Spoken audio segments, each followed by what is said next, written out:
नमस्कार मंडळी, मी प्रणव जडे. आजच्या भागात आपले खूप खूप स्वागत. आजचा श्लोक भाग 8 ऐकूयात.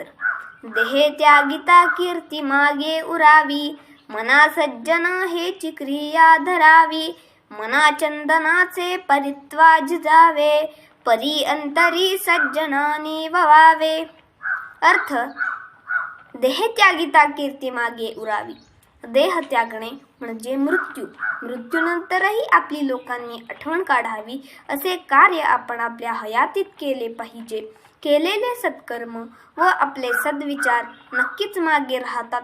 सत्ता, संपत्ती, कुटुंब या व्यतिरिक्त समाज, देश व धर्मासाठी आपण केलेला त्याग, त्यातून मिळालेला नावलौकिक आपल्या मृत्यूनंतरही मागे राहतो. मना सज्जना हीची क्रिया धरावी.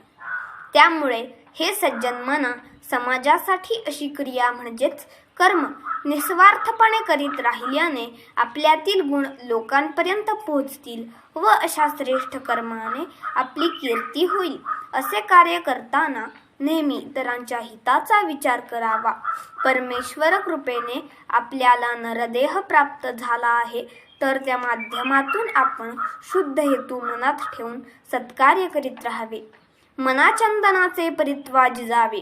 चंदन जसे स्वतःच जिजून इतरांना शीतलता देते, सुगंध देते, तसेच आपणही परोपकारासाठी जिजावे. आपला देह इतरांसाठी सत्कार्यासाठी जिजावा. जसे झिजल्याने चंदनाच्या अस्तित्वाला अर्थ येतो, तसेच आपल्याही अस्तित्वाला अर्थ प्राप्त होतो व आपण गेल्यानंतरही कीर्तिरूपी सुगंध मागे राहतो.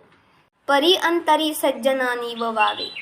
पण असे कार्य करण्यासाठी, इच्छा निर्माण होण्यासाठी प्रथमतः आपल्या अंतरात, मनात शुद्धता असायला हवी.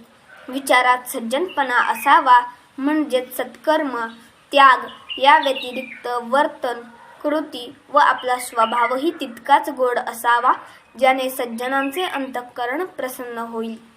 जय जय रघुवीर समर्थ.